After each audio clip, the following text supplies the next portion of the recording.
Halo teman-teman investor, apa kabar semuanya? Kembali lagi bersama saya Rifan Kurniawan. Dan di video ini saya mau share tips-tips kalau misalkan kamu mau berinvestasi di saham batubara. Nah, jadi ada beberapa indikator nih di luar laporan keuangan yang perlu kamu ketahui juga kalau misalkan kamu ingin berinvestasi dan mendapatkan profit dari saham batubara. Nah, apa aja? Stay tune terus di video ini.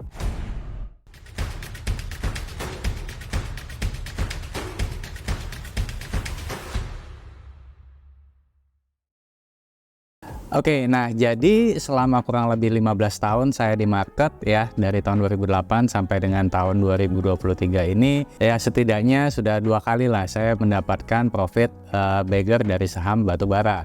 Nah, mungkin kalau misalkan teman-teman udah sempat baca buku multi bagger, di situ saya cerita ya pengalaman saya mendapatkan profit for bagger ya dari saham Indika Energy. Dan belum lama ini ya, di tahun 2022-2023 saya juga mendapatkan profit bagger dari saham Adaro. Nah, jadi di sini saya mau share ya beberapa indikator di luar laporan keuangan yang perlu teman-teman pelajari juga ya kalau misalkan ingin berinvestasi dan mendapatkan profit dari saham batubara. Nah, apa aja? Yuk langsung kita lihat. Oke, nah jadi indikator pertama yang perlu teman-teman perhatikan juga ketika ingin berinvestasi di saham batubara adalah yang namanya stripping ratio. Nah, jadi stripping ratio ini penting banget nih untuk seorang investor ketahui untuk melihat seberapa efektivitas perusahaan di lapangan. Jadi sederhananya, stripping ratio ini adalah rasio yang membandingkan antara jumlah tanah kupasan ya yang harus dibuang atau dibongkar untuk menghasilkan 1 ton batubara yang ditambang. Nah, semakin kecil rasionya semakin baik atau semakin efisien. Nah, pertanyaannya adalah bagaimana sih cara menghitung stripping ratio? Ya, sederhananya adalah dengan membagi antara jumlah tanah kupasan dibagi dengan volume produksinya. Oke, nah biar kebayang langsung kita pakai contoh kasus saja ya. Nah, di sini saya pakai contoh kasus misalkan Bayan Resources atau ticker code-nya adalah BIAN. Nah, kita lihat ya di stripping ratio. Nah, stripping ratio ini kita bisa lihat dari annual report ataupun juga public expose. Nah, di sini teman-teman bisa lihat ya bahwa stripping ratio-nya Bayan Resources atau BIAN ini di tahun 2022 itu 3,9 kali. Kemudian di year to date kuartal 3 2023 stripping ratio-nya itu sekitar 4,5 kali. Gimana sih cara supaya dapat stripping ratio 4,5 kali ini? Ya, jadi sederhananya teman-teman bisa lihat di tabel yang terlihat di layar ya. Jadi di sini kan diketahui ada overburden removal ya. Nah, overburden removal ini adalah bahasa gampangnya itu adalah tanah yang digali atau dikupas gitu ya, tanah kupasan lah. Nah, ini ada di kisaran sekitar 160,2. Nah, 160,2 ini satuannya apa, Korifan? Satuannya adalah MBCM ya, atau million bank cubic meter. Nah, 160,2 million bank cubic meter ini ya kemudian bisa menghasilkan coal production-nya itu adalah 35,8 juta ton ya. Nah, jadi tinggal dibagi aja nih. Overburden removal-nya tadi adalah 160,2 MBCM dibagi dengan coal production-nya adalah 35,8, maka tinggal dibagi ya, ketemulah stripping ratio-nya 4,5 kali. Nah, artinya apa 4,5 kali ini? Ya, gampangnya adalah untuk mendapatkan produksi 1 ton batubara ya dibutuhkan pengelupasan lapisan tanah tadi ya sekitar 4,5 MBCM. Angka ini kalau misalkan teman-teman bandingkan gitu ya dengan tahun 2022 lalu ternyata sedikit meningkat. Misalkan di tahun 2022 lalu ya dengan overburden removal yang lebih rendah yaitu 153,6 MBCM, tapi coal production-nya Bayan itu malah lebih tinggi yaitu 38,9 metric ton. Ya, jadi kebayang ya bahwa pengelupasan lapisan tanahnya lebih sedikit tapi bisa menghasilkan coal production yang lebih banyak tahun 2022 lalu ya dibandingkan dengan tahun 2023 ini. Nah, langkah selanjutnya adalah selain kita melakukan analisa dibandingkan dengan misalkan tahun sebelumnya, kita juga bisa membandingkan antara stripping ratio satu emiten dengan emiten lainnya, ya, untuk melihat mana sih yang kira-kira lebih efisien. Nah, di sini saya coba tampilkan datanya kepada teman-teman, ya. Ini saya gunakan data stripping ratio per kuartal 3 2023. Ya, misalkan di sini kita lihat ada Tabang. Tabang itu ya salah satu tambangnya yang dimiliki oleh Bayan itu 3,3 kali. Ya, kemudian emiten lain seperti Adaro 4,3 kali. Bayan sendiri ya tadi stripping ratio-nya sekitar 4,5 kali, Gideco Jaya Agung 5,6 kali, PTBA 5,8 kali, dan di sebelah kanan di sini kita bisa lihat ada Bumi dan ITMG itu di kisaran 10,2 sampai 11,9 kali. Nah, artinya apa? Nah, artinya adalah di sini kita bisa lihat bahwa stripping ratio dari emiten seperti Bayan dan Adaro ini relatif lebih efisien, ya, dibandingkan dengan emiten lainnya seperti Bumi ataupun ITMG. Nah, ada banyak faktor sih yang membuat kenapa kok stripping ratio antara satu perusahaan dengan perusahaan lainnya ini bisa berbeda cukup jauh. Ya, salah satu diantaranya memang karena ada faktor geografis, ya, kontur tanah dan lain sebagainya. Nah, tapi yang saya ingin sampaikan di sini adalah semakin rendah stripping ratio-nya, ya, artinya cost-nya relatif semakin kecil, ya, dibandingkan dengan misalkan emiten lain yang membutuhkan stripping ratio yang lebih besar. Oke, nah selain stripping ratio, apalagi nih yang penting untuk diperhatikan teman-teman investor? Nah, berikutnya ada indikator yang perlu teman-teman perhatikan juga yang namanya cash cost. Cash cost ini penting banget nih, karena cash cost ini mengukur seberapa efisien penggunaan biaya di emiten batubara. Nah, jadi cash cost sendiri ini memperhitungkan semua biaya yang terkait dengan produksi batubara dalam satuan ton. Pertanyaannya gimana cara menghitung cash cost ini? Sederhananya adalah harga pokok penjualan atau COGS, ya, dibagi dengan volume produksi. Anyway, HPP atau harga pokok penjualan atau cost of goods sold ini bukan suatu tolak ukur yang pasti, ya, karena biasanya ada beberapa penyesuaian, ya, dari emiten mengenai perhitungan cash cost. Tapi teman-teman nggak perlu khawatir karena biasanya di company presentation mereka ini udah kasih nih berapa cash cost setiap emiten. Nah, biar lebih jelas kita langsung pakai contoh kasus juga, ya. Nah, di sini kembali saya coba pakai contoh kasus yang sama, ya, yaitu Bayan Resources atau ticker code-nya adalah BIAN. Nah, di sini di tabel ini teman-teman bisa lihat, ya, di year to date Q3 2023, ya, average cost-nya itu adalah 43,8. Nah, 43,8 ini apa, Korifan? Ini adalah $43,8. Average cash cost ini kita bisa bandingkan dengan average selling price-nya atau ASP-nya dia. Nah, ASP-nya si Bayan per kuartal 3 2023 year to date itu di 79,7 US dollar per metric ton.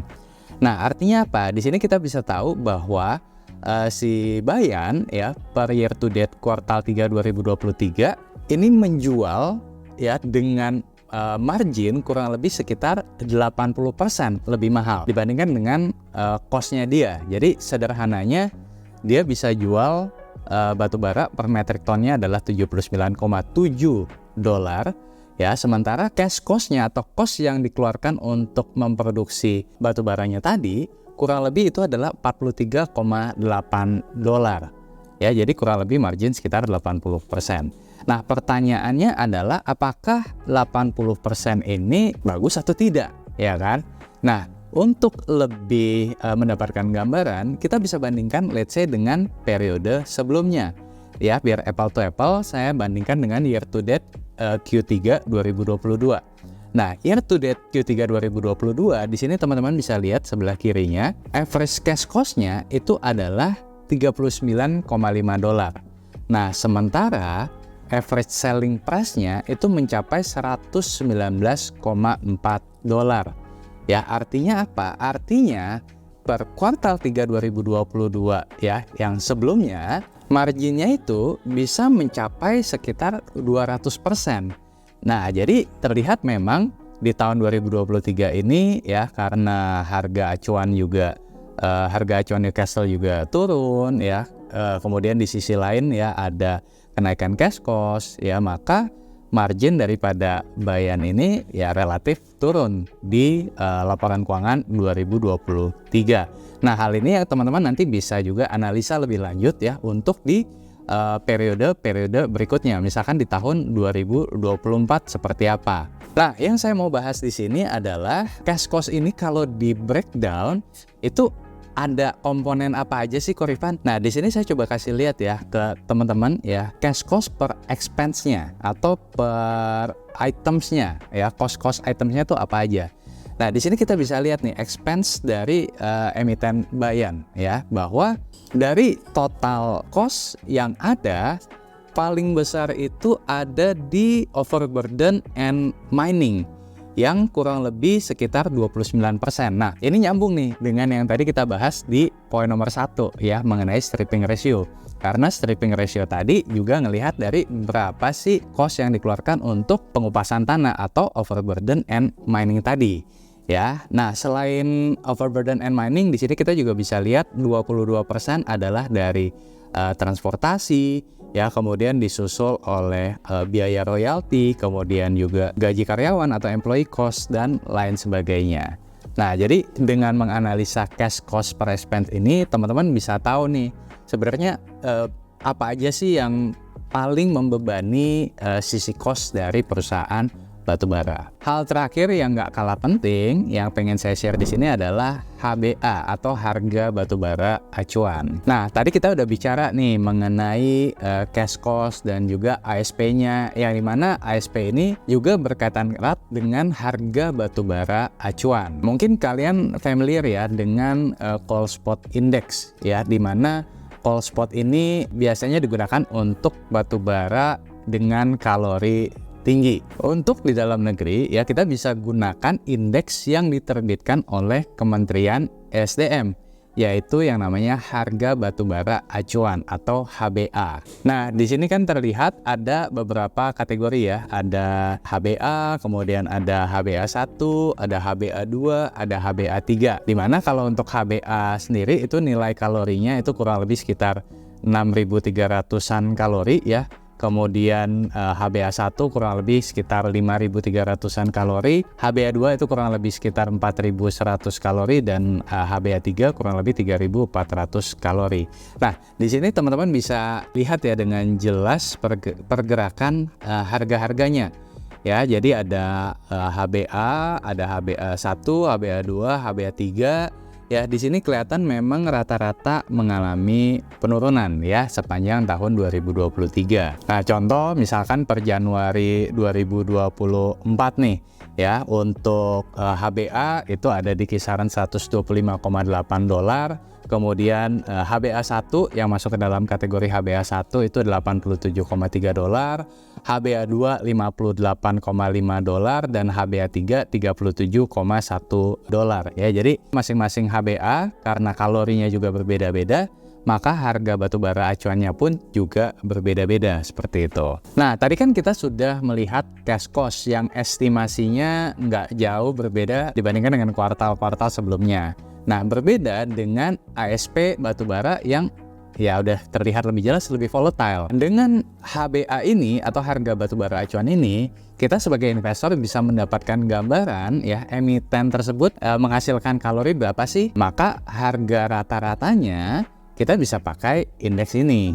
Ya, contoh deh, misalkan emiten A punya kalori sekitar 5.300 kalori. Maka di sini kita bisa lihat perkiraan ASP-nya ya kurang lebih sekitar 87 dolar per metric ton. Dan cash cost-nya ya tadi kita bahas di poin sebelumnya, ya katakanlah rata-rata umumnya itu di sekitar 40 dolar per metric ton.